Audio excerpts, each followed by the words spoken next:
when you have a board meeting, the real big deal is, in my opinion, is to get the business done. Now, the law says we have to hold an open forum. So the question comes up, well, when do you do that? How do we control that, et cetera? Many associations like to hold the open forum at the beginning. I'm in favor of that one. Some associations prefer to have it at the end. I've heard two different reasons why that is. It's interesting how you hear the stories. One was, we want to hold ours at the end because then that makes them stay for the whole meeting so that they hear all the stuff going on. They become better educated at what the board's doing. Okay, I understand that. I think some of that meeting stuff we do is boring, so I'm not sure why they'd want to stay for the whole meeting, but if they really want to get their point across and the open forum's at the end, I guess they're going to stay for the whole meeting.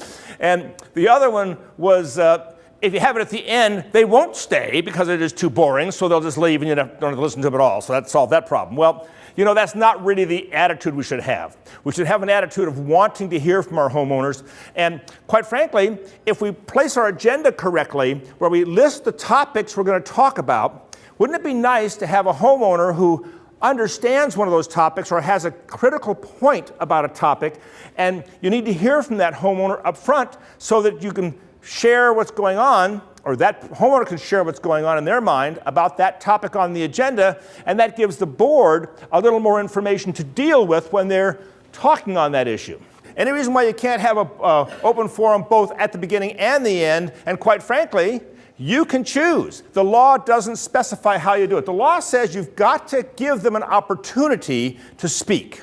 And so most boards, when this first came into law back in the 80s, they said, okay, the attorneys kind of recommended, give them 3 minutes to talk. And some homeowners got really incensed. Only 3 minutes? How dare you? I want to say more than that. So I like to say approximately 3 minutes. Let's look at the logic of this, though. If I gave 3 minutes per homeowner, and I had, 20 homeowners that wanted to talk, that would be something close to 60 minutes. Holy smokes, that's half my board meeting. I need time to get the business taken care of. So to give everybody 3 minutes and have 20 people anxious to fill that 3 minutes of time is going to eat up all of your time that you need to get the business done. So the real deal is to give them an open appearance that they feel good about the fact that you're listening, and give them an opportunity to speak. If one of them needs 30 seconds, but somebody needs an extra 4 minutes, that's okay, depending on what the topic is. And when you find that homeowner who just wants to talk, just wants to be part of the meeting and talk, you find a way to graciously help them understand that's not the purpose of the meeting.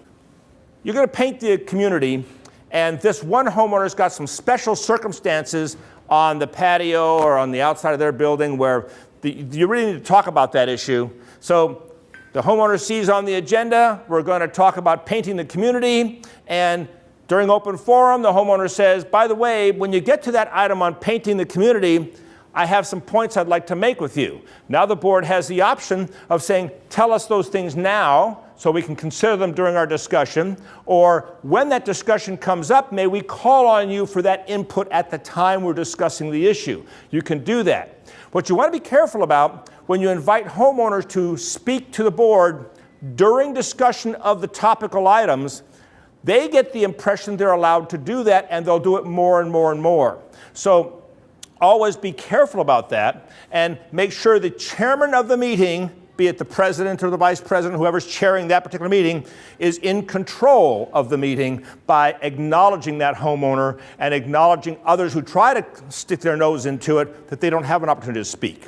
I recommend that at the bottom of the agenda that you pass out at the meeting for homeowners, that there's a small paragraph that explains it in small print, so it's not taking up the entire page, but something that they can have that reminds them at every meeting that this meeting is for the board to conduct their business, and that you will have an opportunity during open forum to speak for approximately 3 minutes.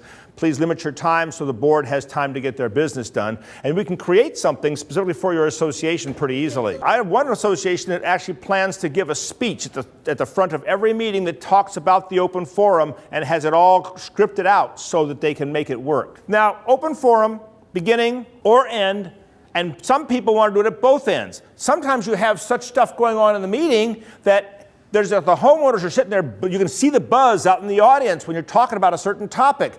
Maybe it's appropriate near the end of the meeting to say, I can see there's some conversation going on out there. How about if we reopen the open forum so we can hear what your comments are, and you allow them to have a second chance to speak? And that's very open and transparent of you to do that. It does take more time. You are most likely limited in the amount of time you have to conduct your business. In most of our associations at PPM, we recommend a 2-hour window for board meetings. And that 2-hour window a lot of times includes that executive session you want to have privately. It includes that open forum. So you've got to figure out how much time am I going to allocate to every subject we're talking about. And if you think you've got something that takes more time than that, then always try to work it out in advance how you're going to have a bit longer meeting if that's necessary. If you've got the kind of homeowners who just want to talk, they want to share with the board what's going on, maybe it's good to have a town hall meeting from time to time where you have a meeting, all homeowners come on in and talk to the board. We have no set agenda. We're here to answer your questions. It's not an official meeting where we're making decisions. Come in and talk to us, and have 2 or 3 or 5 board members sitting around able to respond to homeowners' things. Some associations like to do that as well if they have a group that really wants to talk.